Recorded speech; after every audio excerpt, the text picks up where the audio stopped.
yaitu riba fadli, yang kedua riba nasi'ah, yang ketiga riba fad, dan yang keempat riba jahiliyah, dan yang kelima ribayat.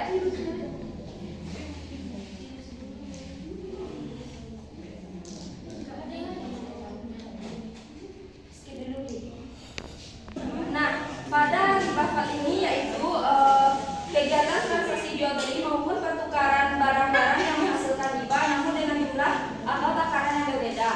Di mana contoh pada riba fad ini yaitu ketika seseorang menukar emasnya dari 1,2 gram menjadi 1 gram emas. Nah, ini termasuk juga riba fad. Yang kedua yaitu riba nasi'ah. Riba nasi'ah ini yaitu kelebihan yang didapatkan dari proses transaksi jual beli dalam jangka waktu tertentu. Di mana contoh dari riba nasi'ah ini yaitu ketika seseorang meminjam uang kepada temannya dengan 1 juta kemudian dibayar dengan menjadi 1.100.000. Itu termasuk pada riba nasi'ah. Yang ketiga yaitu riba kad. Riba kad ini yaitu tambahan nilai yang dihasilkan akibat dilakukannya pengembalian pokok utang dengan beberapa persyaratan dari pemberian utang sebelumnya. Contohnya di sini Silvi meminjam uang dengan harga 100 juta kepada rentenir, namun disertai dengan bunganya 20% dalam waktu 6 bulan. Selanjutnya yaitu riba jahiliyah. Pada riba jahiliyah ini yaitu tambahan atau kelebihan jumlah pelunasan utang yang telah melebihi pokok pinjaman. Contohnya yaitu Afriani meminjam uang sebesar 20 juta rupiah dengan ketentuan waktu 6 bulan. Jika Afriani tidak bisa mengembalikannya dalam waktu 6 bulan, maka bunganya akan bertambah. Nah, selanjutnya yaitu ribayat. Ribayat di sini yaitu transaksi jual beli dan juga pertukaran barang yang menghasilkan riba maupun non ribawi. Namun waktu penerimaan serah terimanya kedua barang tersebut mengalami penundaan. Contohnya yaitu Hazirah meminjam membeli motor dengan harga 12 juta jika dibayar dengan lunas, tapi karena Hazirahnya membelinya dengan kredit maka dibayarnya 15 juta. Hukum riba di sini yaitu haram, di mana terdapat dalam surat Al-Baqarah pada ayat 275, di mana di sana telah diartikan bahwa Allah telah mengharamkan jual beli dan mengharamkan riba. Di mana dalam ayat itu Allah menyebutkan bahwa orang-orang yang terlibat dalam transaksi riba akan mendapatkan azab pada di akhirat nanti, dan juga ayat ini menegaskan bahwa riba merupakan perbuatan yang terlarang dan dilarang tegas. Selanjutnya yaitu cara menghindari riba. Yang pertama yaitu membiasakan hidup hemat. Yang kedua menghindari kebiasaan berhutang. Yang ketiga yaitu bekerja dengan sungguh-sungguh untuk kebutuhan hidup agar tidak kekurangan. Yang keempat yaitu bila ingin berbisnis dan membutuhkan modal, maka bisa bekerja sama dengan bank yang dikelola berdasarkan syariah. Apakah anak ibu sudah bisa memahami tentang riba?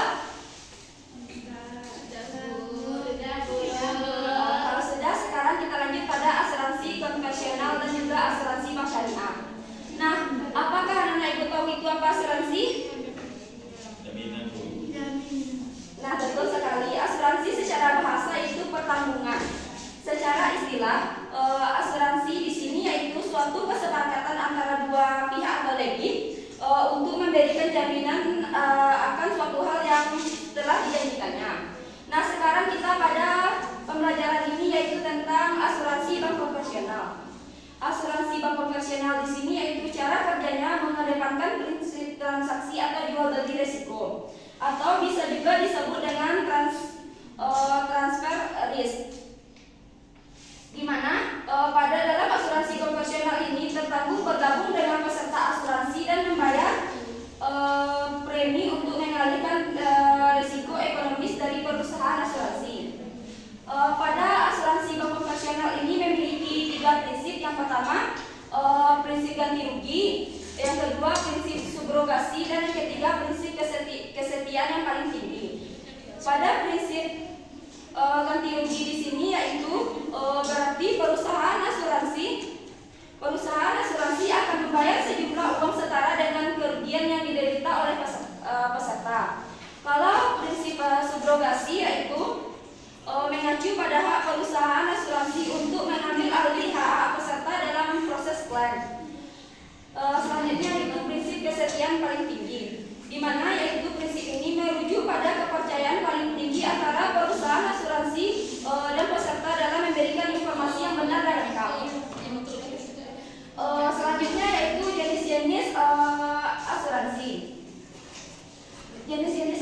asuransi ini pada konvensional ini ada 3. Yang pertama asuransi jiwa, asuransi kesehatan, dan asuransi kendaraan.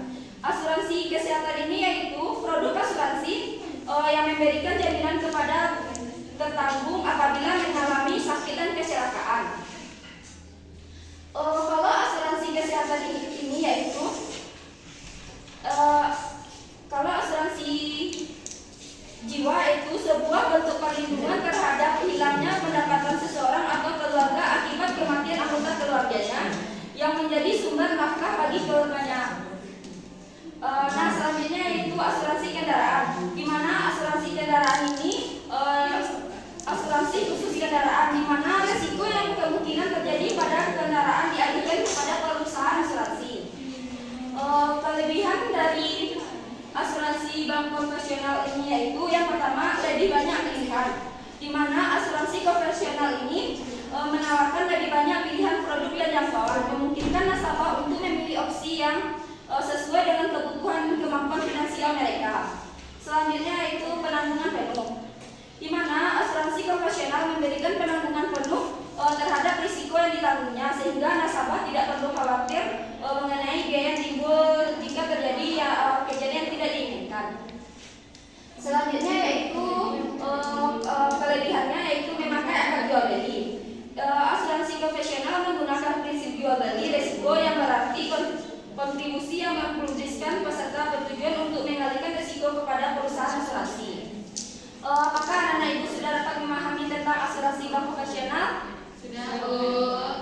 Nah, sekarang kita lanjut pada asuransi bank syariah.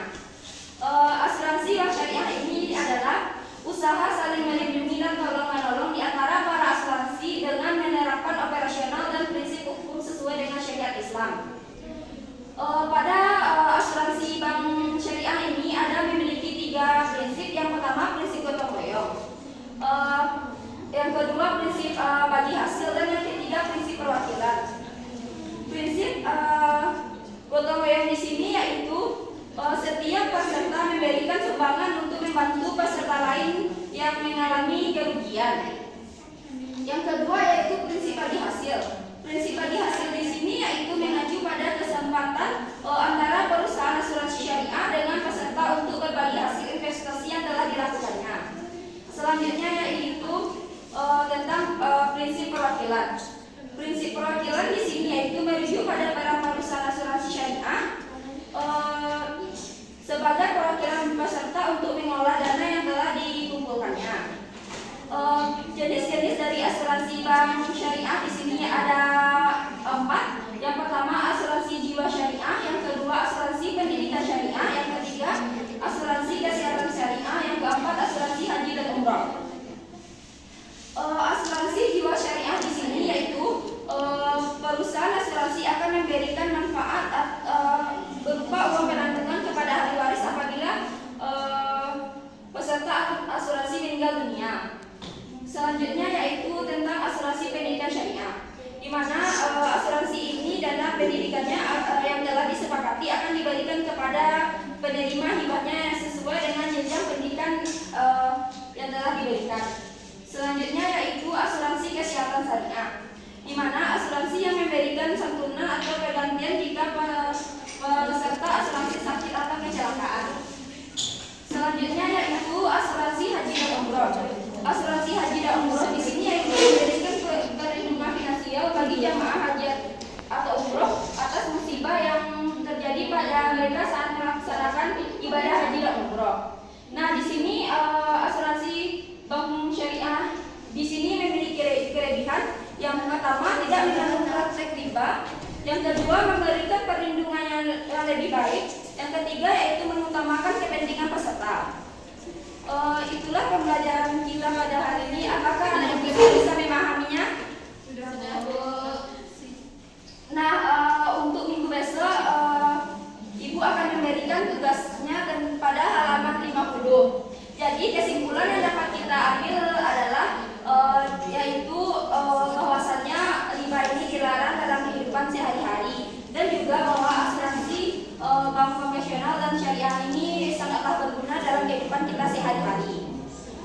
Karena kita tidak berbatas waktu, mengakhiri dengan Assalamualaikum